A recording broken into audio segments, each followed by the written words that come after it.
Yeah, hello Global Hours. Today we'll be presenting you a series of how different factors affect development. So we'll be looking at how political factors affect development. Before moving on to actually looking at what are the political factors, let's define what are political factors. So political factors are the factors that are associated with the government and politics of a country. So whatever is left of the government, the policies that they establish, the laws that they made in terms of handling their own country, the well-being of people, and then how to manage at the international community as well. This is like a very gist of what the definition of political factors. Now we'll be starting on with the factors of political, the real factors of political, the real political factors, which are poor management, corruption, nepotism, and trade laws. So for the first, we have poor management that will be presented by Khadija. I give you the stage, Khadija. Come on.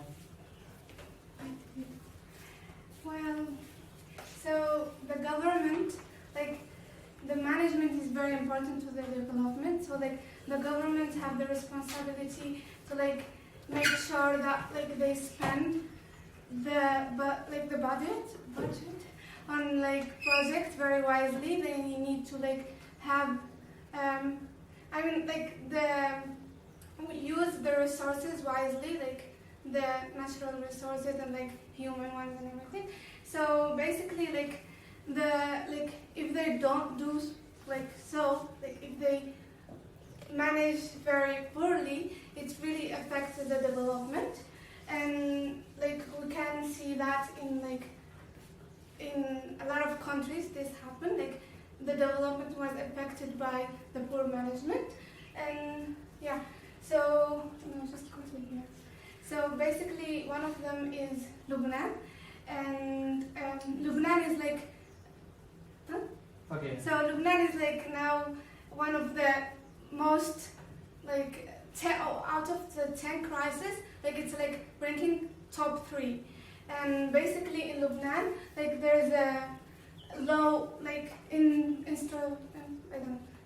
infrastructure and electricity, water supply and everything. Even though Lebanon used to be one of the most richest countries in the Middle East. In 2018, their GDP, it was GDP. It was 55 billions, and in 2021 it was just 20. And even the bank itself, in the past, it used if you want to change money, one dollar, it used to be 1,000 something in their own money. But then now it's 33, which is the currency of them did fall very down, and people cannot take their saving. If they have savings in the bank, they cannot take it, which is the economy how is it status there is very horrible. And yeah, people are immigrating outside, and a lot of crimes are happening in the bank. People come to steal their own money. So it's basically a horrible situation, and all of that happened because they didn't use their resources wisely. Especially the water one, they are very rich in that thing, and they didn't use it wisely. And also the government was having a lot of doubt. They bring money from other countries. Yeah, and they didn't have a very good plan to build things in the country, whatever. So whatever happening now in Lebanon is a long history of poor management. All the past governments were bad, basically. And yeah. So our next factor is corruption and nepotism. Corruption happens in our day-to-day lives, but when it starts happening at the national level, its effect is seen in the development of the country. So what is corruption? As it is mentioned here, corruption is dishonest or fraudulent conduct by those in power, typically involving bribery. So, so my first example is case study is Nigeria. So Nigeria is considered as one of the most corrupt countries in the world, and it is because of, first, they have poor management as well, because their corruption is seen even on a very base level.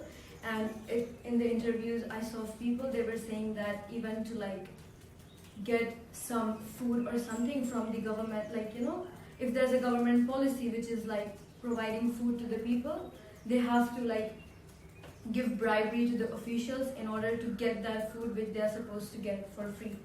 So yeah. So the results of the study show that corruption in Nigeria could cost up to 37% of their GDP by 2030, which is, in 2014 it was like $1,000 per person, but by 2030, if it's not kept in control, it will reach up to $2,000 per person, which means basically like by 2030, if the corruption in Nigeria is not controlled, it will be like visible that approximately every person is going in loss of by like $2,000. Yeah. So when it comes to development, corruption in Nigeria affects public finances as the government is very ineffective. So it is seen in like lower taxes, which means that people, they are not very serious about taxes and everybody's like trying to steal taxes. Then there is business investments, like there are weak business investments, especially foreign direct investments, because the government itself is very corrupt, so they don't invest much money in businesses and foreign companies. And then there's standard of living, lower human capital, especially the poor are unable to access healthcare and education. So these factors, they are affecting the development of Nigeria, especially their economic and socio-political and human development as well, because when it comes to standard of living, poor people are unable to access healthcare and education. Yeah. So my next case study is Seychelles, which is like kind of an island country in East Africa.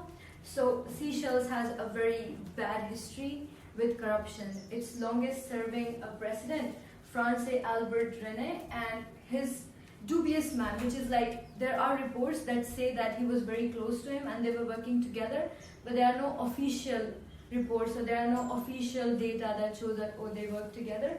So, and it's Friday Giovanni Maria Ricci, they both, like, for Friday, it's not pretty sure if he was there or not, but for France, he actually, can you go to the next slide? Yeah. So he actually formed an offshore company called Seychelles Trust Company. So what is an offshore company? An offshore company is defined as a country jurisdiction that provides financial services to non-residents on a scale that is incommensurate with the size and the financing of its domestic economy. So incommensurate basically means that it was way much more bigger than the economy of the people living, and than the money people living in Seychelles had. So it was basically a forum for them to do tax laundering. And they also launched Economic Development Act in the year 1995, in which they promised all the foreign investors that they will basically help them with tax and they will give immunity to all the tax launderers, those who were coming from foreign countries. So in 2016, what happened, that L'Union Democratique Célestoire, which is like the opposition party, it came into power. So everybody in Seychelles, they knew that there is so much corruption, like, because the government, they were basically taking the money from the country and helping the foreign people and helping themselves. The whole family is approximately, they like took 50 million from the country's economy for their own personal use. So when LDS came, when LDS came into power, they were very eager to fight corruption, and in 2016 only, when the moment they came into power, they established Anti-Corruption Commission in Seychelles. So they basically started like, it was also the will of the people to change. It was not just because they formed a law that everybody started following it. The local people of Seychelles, they were very eager to like stop this. So now they have improved a lot. And according to CPI, that is the corruption index, it is Seychelles was ranked 51 in the list of least corrupt countries in the year 2014. In 2017, that number came down to 36, and in 2020, Seychelles it was at 27 worldwide and at number 1 in Africa. So this is a very big achievement for a country to go from being that corrupt to like one of the least corrupt countries in Africa, and it is seen in their developmental process. They have like their tourism sector is like flourishing again so much, and their GDP is actually going in like positive. So it is a very great sign. So yeah. And the next is nepotism. So what is nepotism? Nepotism is the practice among those with power or influence of favoring relatives or friends, especially by giving them jobs. So nepotism also is very evident in our day-to-day lives, but when nepotism is at the national level, like, you know, the government is all because of nepotism, you know, the new person is the son of the previous person. So it can be seen in the development of the country. And then the most recent example is Sri Lanka. So, yeah. So Sri Lanka, as we all know, is an island country in the Indian subcontinent. And so Sri Lanka has presidents named Gotabaya Rajapaksa and Prime Minister Mahinda Rajapaksa. They are not like the current president and prime ministers because they were forced to resign. So the prime minister in 2019, the prime minister Mahinda, he was elected, and so there the prime minister elects the president. So he chose his brother actually as the president. So he made a policy that he wanted. It was his own personal choice that he wanted Sri Lanka to do 100% organic farming. So he banned fertilizers, like literally banned all the fertilizers. So what happened that since there was no backup plan, there was no actually pre-planning of launching that launching that organic farming thingy, it happened that all the food prices, it went high, and then and then tourism was also hit during the COVID-19 because Sri Lanka has a large part of their GDP is because of tourism. So it was also hit during COVID-19. So ultimately, Sri Lankan people, they are currently facing food and fuel shortage, and it was basically because. So when in 2019, when Mahinda Rajapaksa came into power, all the people from Rajapaksa family, they started having like very important posts, and even some people say that during that time only they started having problems with the government because some of the people, they were very incompetent. They were like, you know, they had previous records of crimes or, you know, tax laundering and everything, but they were still having important posts in the government. And due to this nepotism, the government became very ineffective. Even when a project is launched, its implementation was very poor, and the corruption rate started growing. And currently the country is going through economic and political crisis as well, because the people, they literally forced both the president and the prime minister to resign because they were very unhappy with them. And then the country has been reeling under food and fuel shortage because of that organic farming project. And when all the fertilizers were banned, the country went through like food and fuel shortage, and the GDP annual change is in negative since 2019. So since Mahinda Rajapaksa came into power, the GDP annual change of Sri Lanka is in negative. Yeah. Okay, so third is basically trade laws. Trade laws are basically important as a political factor because it depends upon how the countries trades. They do it with which countries, their market dependency, their market establishments, and then the politics behind doing trade, and then what are the bans and restrictions that are there on trade. So Sir Walter Raleigh, he was one of the most famous person who was also a very close courtierman to Queen Elizabeth. He had great expertise in trade. So he has this famous quote where he says, "For whosoever commands the sea commands the trade, whoso commands the trade of the world, commands the riches of the world, and consequently the world itself. He kind of emphasizes how the one who dominates trade is the person who will be who will be like richest and who will be dominating the world. So World Trade Organization. So we'll be looking at the politics of World Trade Organization. Who handles this whole World Trade Organization, and what is the politics behind the different countries, especially the economically powerful countries. So the World Trade Organization is majorly controlled by the US and Europe. And what happens when they control the World Trade Organization is that they look for countries which are which are richer. So they are first looking for richer nations for more trade, to restrict to not have tariffs on imports and export. They have more power in trading rules than individual governments and demand that LEDCs open up their markets. So they want the poor economies to open up their markets so that they can get the products and other essential items at a lower cost. So what happens is basically the WTO has different rules in terms of how WTO will be acting for different countries. When developing countries export to rich country markets, they face tariff barriers, and that tariff barriers, according to World Economic Forum, is 4 times higher than those encountered by rich countries. So basically, poor countries have to pay 4 times more tariffs to the World Trade Organization for importing their goods and services in the international market. This is one of the politics. So that actually hinders the development of developing countries and the underdeveloped countries. We'll have a look at the example of Madagascar.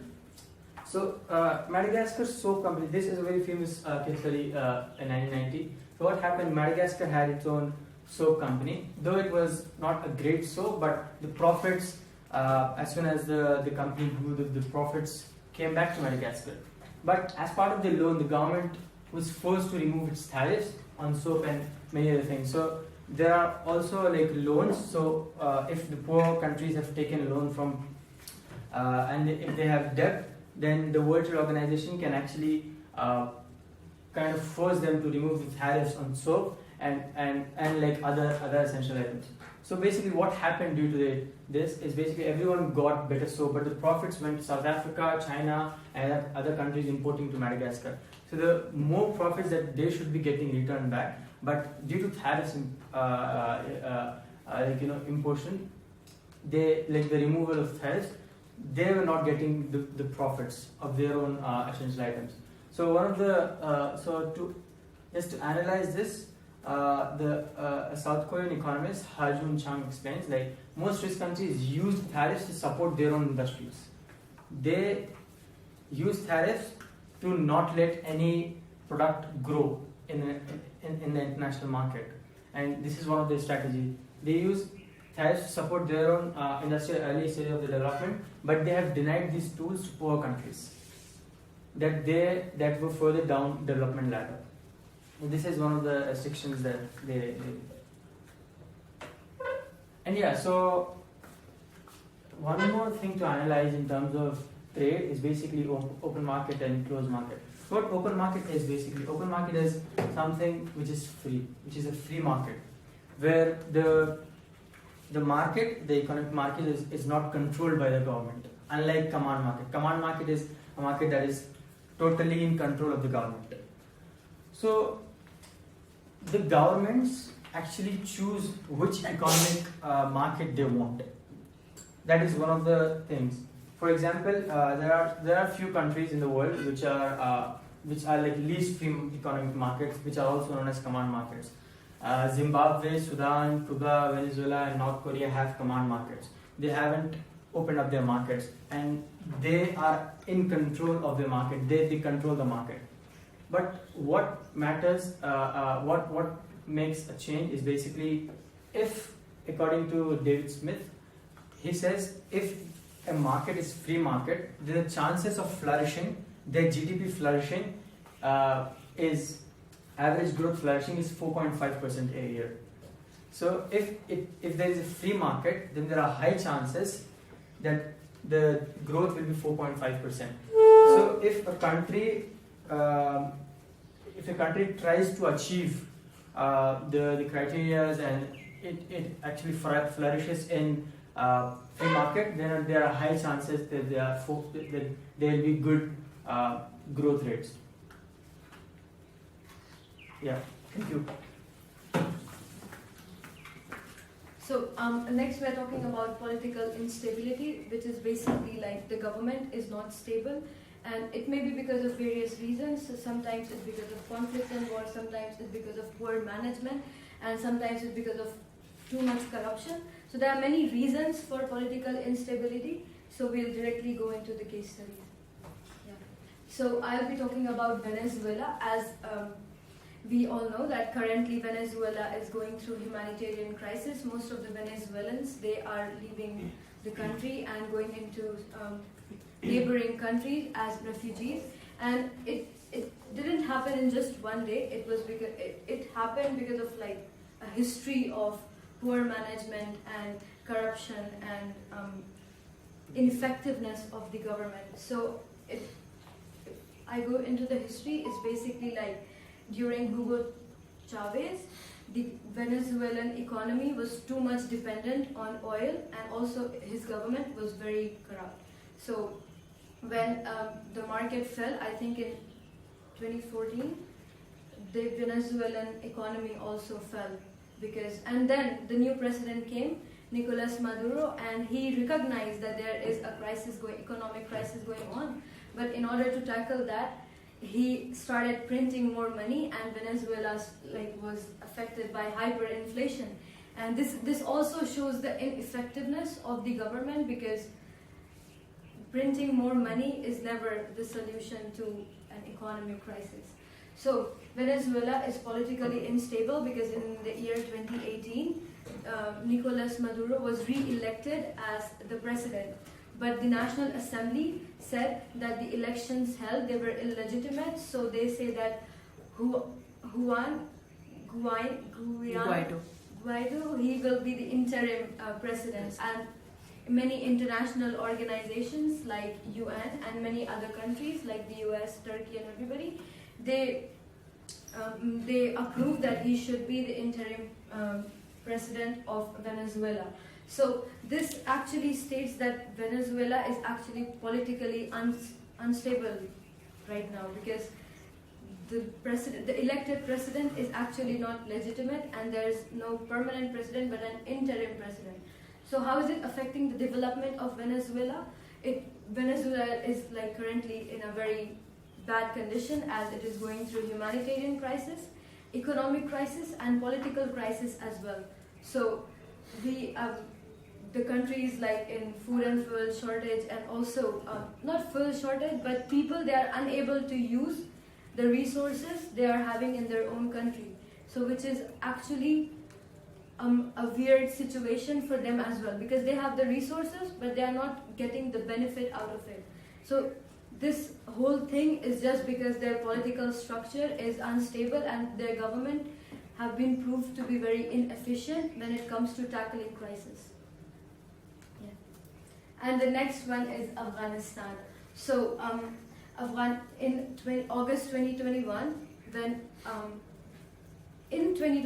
when America, they took back their troops from Afghanistan, Taliban took over the whole nation and they declared themselves as the governing bodies of this country. So the Taliban rule is not accepted by most of the international organizations and countries. So Afghanistan as a country, its biggest part of economy is foreign aid. Many of the foreign countries, they send their aid to Afghanistan. But since now they don't accept Taliban rule, they have withdrawn their foreign aid. So Afghanistan is actually suffering in terms of economy, because the biggest part of their economy is not there. So This is because, first of all, Afghanistan is politically unstable. Maybe they think that they are stable because Taliban are there, but since its rule is not accepted by most of the international organizations and the countries, according to the global world, Afghanistan is politically unstable, and they are going, and also there have been many human rights violations, and people are not getting their rights or something, so which is also affecting their human development, because according to me, after the US troops were withdrawn, Afghanistan should develop more, but just because they are politically not stable right now, they are unable to develop, especially in human development part of it. DJ. Yes. So we're gonna speak about conflict and war and like how much do they affect the development. That's just that. Okay. So like the first case study is like Syria. So like before the Arab Spring, like the PPP, is it called like that? So like the personal, is it PPP? No? Yeah. GT. So basically GDP? the person. Oh, PPP. Yeah. it's Yes. PPP, no? Yes. So for one, it was like 4,000, and like the major thing they were relying on in their economy, it was like the farming and oil. But like since the war, like a lot of like the how is it like the poor rate, it went to 80%, like 8 and 0, and there is like half, like 50% of people who don't have jobs. So basically, like there is a high employment, and like a lot of Syrian, because a lot of people run of the country, and people who are in the country, they are like in prisons of like Bashar al-Assad, or like they are fighting with him, or basically, so like it's a lot of wars going on, which like the economy in Syria, it's so different from like other war places economy, because it's like since then they don't have like reports or whatever, because like for example war in like in Ukraine, they still like the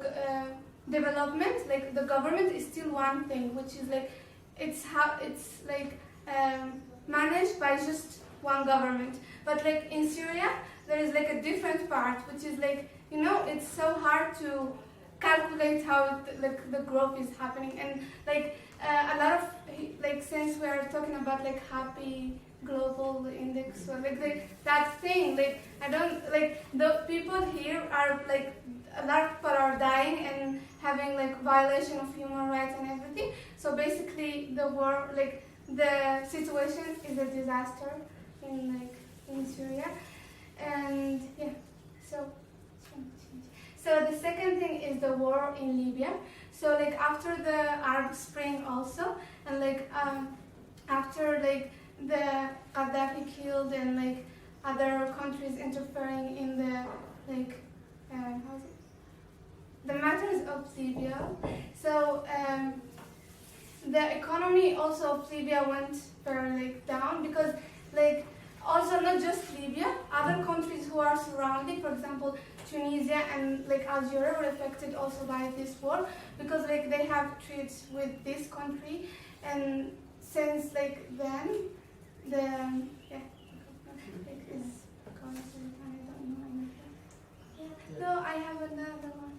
It's the last one. So basically the war is not always a bad thing. I mean like, okay, it's a bad thing, but like not in the like development. Some countries like they are more developed because they can gain from wars in other countries, and yeah, as a like very, so for example in what's happened in Iraq in 2001, like the war and terrorists and everything, like when United States came out of the country, they basically like steal all the gold in that country and oil, and also like in the Biden thing, how is it, like minister now, like they attack Syria, and like they also took like 8.0% of the oil of Syria, and also like So it's like the war is bad for the country that it's happening in that country itself, but like it's not bad in other places because like they get benefits. For example, like the war that we are seeing now in Ukraine and Russia,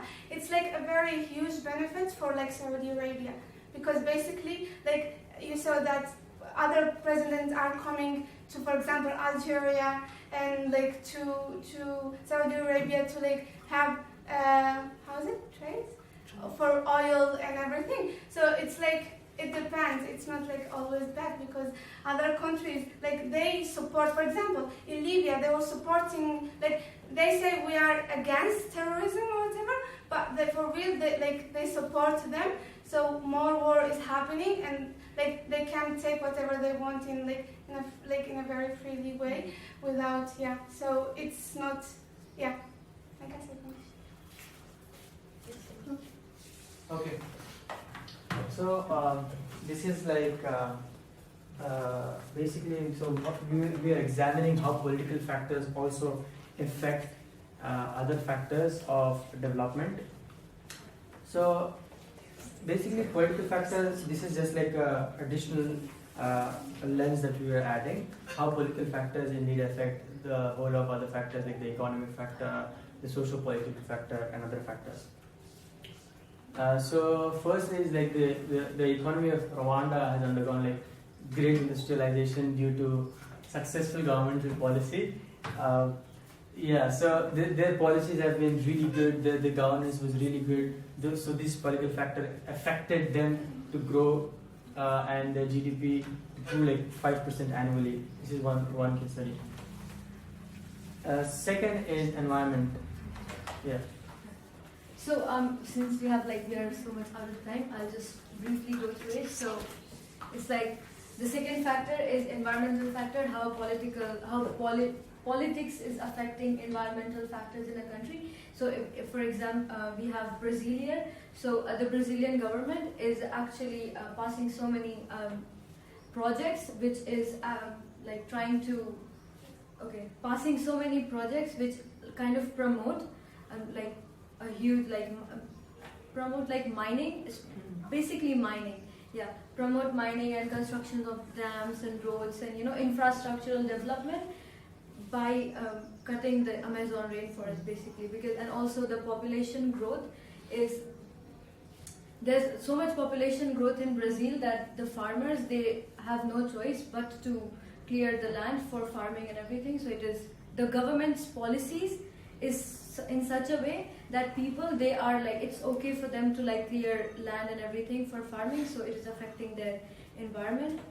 And then there is social factor. In South Korea, the government invests a lot of money in their Korean culture, especially in K-pop, that is this dance and music and dramas, and the government invests a lot of money, which in turn gives the South Korean government soft power, because it was seen in a few months ago that the K-pop band BTS, it was invited in White House to meet President Joe Biden so that they can discuss hate crimes against Asians in America. So the government is investing in promoting their culture, and in turn it is gaining soft power. And then the non-state actors, there are many countries like China and Russia, those have banned many of the NGOs like Amnesty International or Human Rights Watch. It's because the government has its policies that they want complete control over the media and sources of information. So it is affecting the non-state actors, those who are working in those countries. Khadija, conclude. Okay, so just to conclude, this was the political factors that affect development as a whole. We have discussed about several case studies and how, and also discussed briefly about what's happening and how it has been affected. So, for any further questions, do reach out to us.